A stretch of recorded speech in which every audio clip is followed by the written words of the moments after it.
The release of Season 4 has brought us a brand new balance changes list. And it's not like any old normal list. These are the biggest balance changes since Season 1. And I'm talking about October 2019, Season 1. Bruh, look at this dude. Look at his hair.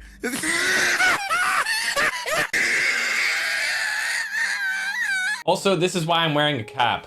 One gun which I think almost deserved to be on the list is the Arctic 50. Since every single sniper basically got nerfed with these new balance changes, it means that they all play a lot slower and the hit flinch on each one of them is absolutely absurd. However, this new way to play the Arctic with the 12 round reload instead of the stopping power basically turns it into a marksman rifle, and it's definitely a gun you want to try out. Also, the KN-44. If you like 4-shot assault rifles, you'll probably love this one. I basically view it as like a better version of the M4, and it feels nimble and swift when you use it. Also, if you haven't seen the brand new skin for it, here's me getting it and my first reactions. Who would have thought? I'm gonna get it on the last straw again. Nice.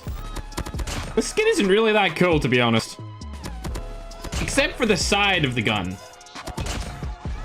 But even then, it's only bright and colorful, which is what I like on skins in a very small area. Whatever.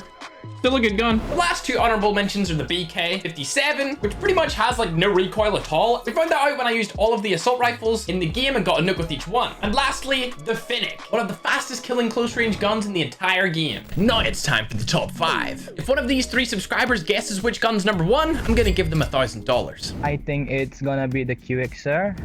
The QXR? I feel like it's QXR. This video is also sponsored by Call of Duty Mobile. Make sure to check them out at the top of the description if you want to download or check out the game. Thanks Call of Duty Mobile for sponsoring another one of my videos. Number 5 goes to the Man of War. Previously holding the number 1 spot for the longest amount of consecutive seasons ever, this thing was amazing. And don't get me wrong, it's still really, really good. You can still 3-shot with it, you can still put that huge suppressor on it, and you can still make a no recoil cross map beam with it. But tides are turning, and I don't believe it's number 1 anymore. In fact, I don't even think it's the best assault rifle anymore because it's so slow. However, you can't deny that it is versatile. With a solid score of 48 out of 50, the effectiveness of Prime nowadays is what really lets it down, with only a 40 out of 50. Now it's time for number 4. It's the Diddley DRH. Personally, this has been one of my favorite guns since its release, and every time I pick up one of the OG skins of it off the ground, it reminds me of just before Gunsmith. Consider this more of a lightweight, fast-paced version of the Man of War. It has fantastic stats, and it feels sublime to use. Dare I say, abuse. Versatility is great, and the effectiveness of Prime is just a bit better than the Man of War. However, don't let that distract you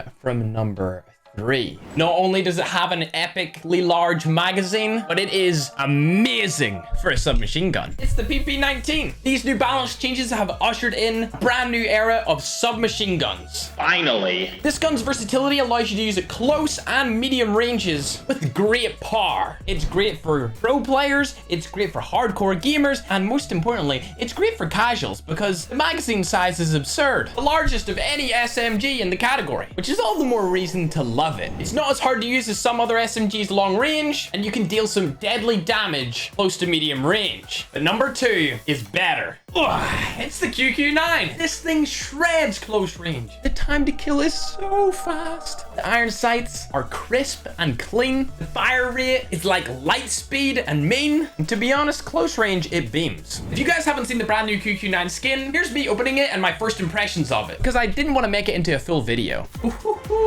All right. Yo, the blue in this is nice. Yo, this iron sight though. What? This skin is epic. Wow. This thing looks amazing. I put this over the PP-19 because I feel like skilled players, well, they can use this gun better than they can use the PP-19 just because it is so good in those close range engagements. And since the game has really sped up in pace since these new balance changes, you need to have a great close range gun in order to keep up with everyone. This gun has also always kind of been really good, but the 3-tap ARs and the snipers really kind of dominated, so nobody used it. Now that both of those categories have been nerfed, it's really let the QQ9 rise up and take the throne. The number 1 throne, however, belongs to another submachine gun. It's the QXR. Arguably the most versatile submachine gun out of the lot, being able to dominate close, medium, and longer ranges, especially the good iron sight. This thing has the ability to obliterate, annihilate, and decimate all opposing targets. The magazine size is great, the damage is great, the fire rate is great, the time to kill is great. It has basically everything that you want in a submachine gun. I do believe the QQ9 kills slightly faster, but with all the buffs that the QXR just received, you need to try it out right now. All right, all of you's got it right. Y'all get $333. All of you guessed it, dude. Every single one of you guessed it. I'm so done, dude. Thank you for. Thanks for being subscribers, by the way. I appreciate it.